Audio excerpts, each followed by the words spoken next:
So as you're thinking about, okay, all right, how is our local economy, again, looking at how that new normal kind of plays out through all the different industry segments.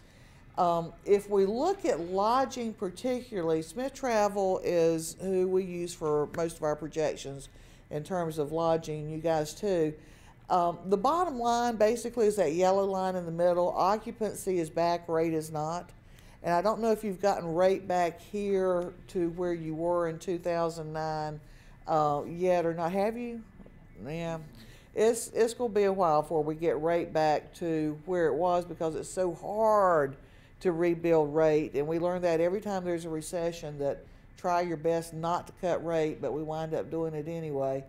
So it's probably going to be, another decent year here in Winston-Salem, but it is a hard climb back.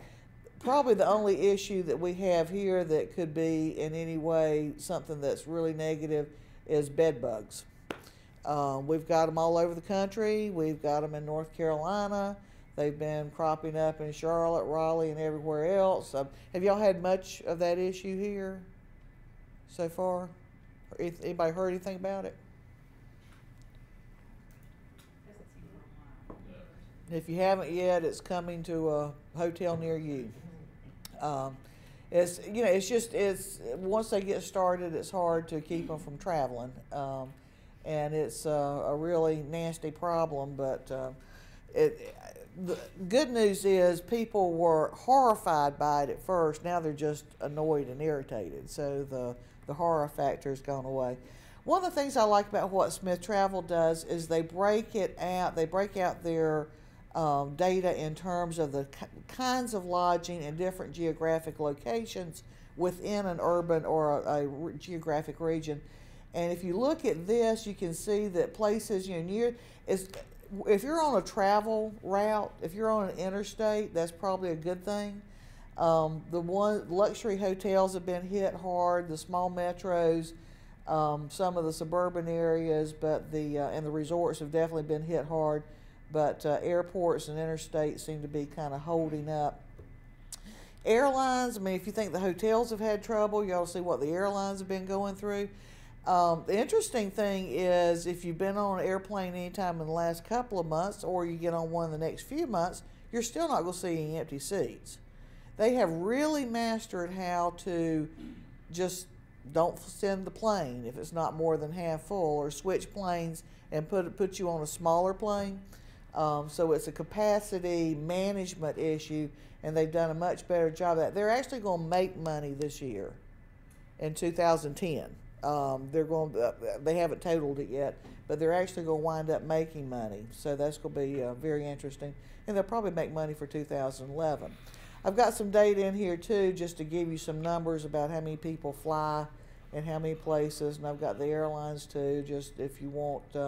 If you want a copy of this presentation, just let me know. If you'll write it on your business card that you want that and give it to me, I'll be glad to email it to you. Amtrak and rail, we never used to talk about rail when we were talking about travel trends. Now we do because of what's happening with the airline industry and the fact that Amtrak and rail passenger service is growing so rapidly.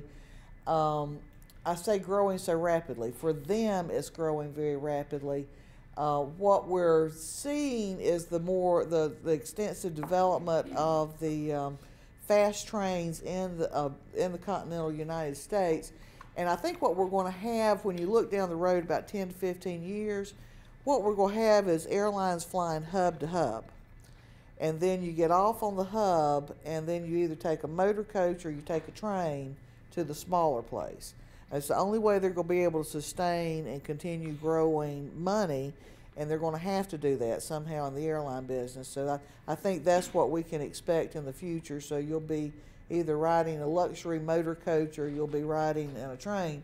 So what does that say to you if you're in the hotel business in Winston-Salem? Well, know where your trains are. I see more and more people promoting packages, places where you can get to by rail from another city, and I think that's going to be pretty hot in North Carolina because we do have rail service. So I would encourage you to do that and sell the benefits thereof and work it on your social media networks. Business travel looks like it's going to be up again for this year. We kind of came back in 2010, at least to a good degree. It's important because for you and most cities, business travel is probably about a third of all of your occupancy and lodging. So we're expecting to see growth this year of about 5%. That's a very good thing. Convention and meetings are better. I wouldn't call it necessarily strong growth, but they say it's going to be 8% up. I'm not seeing that much growth in it yet. So I think this is more for the bigger cities like a Charlotte and a Raleigh than smaller places. But they say it's coming back. So what are y'all seeing? Is it more competitive, as competitive, or do you feel like it's loosening up some? More competitive, more. That's what I'm seeing. Yeah. I mean, I keep hearing the same thing all over. So these numbers, that's what's projected by the National Business Travel Association, but I'm not too sure about that.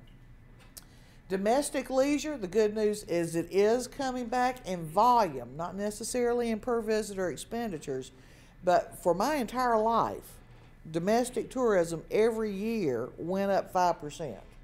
Every year there were more people taking more trips and they were spending more. Now what's happened is that came to a screeching halt, and we did see for the first time ever in 2009 a decline in volume. Less people taking trips. The volume is back, but again, that new behavior, what they're doing is spending less in retail and less on meals and dining. A lot of people going to the grocery store when they travel. You hoteliers told us that because y'all go out and look in the dumpsters and tell us what's going on, and a lot of people shopping at grocery stores when they come, even on business trips, which I find very, very interesting. So we should see an increase, but again, we're waiting for the spending to come back. Attractions, I mentioned that they are suffering, and they really are. They just don't, they're having a hard time figuring out how to get their market built back up. What we have learned for attractions is when we ask people out in the field every day, how did you hear about the things you're doing today? What they tell us is they got the information at the hotel. So I tell attractions everywhere, if you want to do well, if you want good attendance, then kiss up to your hotels because they're the ones sending them. So I would tell all of them, make sure their brochures and information are at the hotels and that they keep in touch with Frontline. Again, I've got some numbers in here just kind of let you know where people go and sort of how different things compare. The cruise industry is probably doing better than most anybody else in travel and tourism. They're going to have a growth of over 1 million people, from 15 million to 16 million this year. Now, interestingly, what they've done in the last couple of years, they've moved some ships around. They've sort of refocused more on Europe and Asia and taken some of the ships away from North America. So that's been part of it, but they're smart. They know what they're doing, and if we would just study what the cruise industry does and how they do customer relations and how they book customers in, the main reason cruise lines do so well is they totally understand the leisure visitor. They know how to motivate them, and when you call a cruise line, you don't have to think. You don't even have to have a brain. I mean, they will just move you right through the system, click, click, click, and put you in. So that's, until we become as user-friendly as the cruise industry is, when we become a cruise ship on land, then we'll be there in terms of working with people. But we don't. We make it hard on people. I've always gotten a kick out of the fact that when people walk into your front desk, what's the first thing they hear?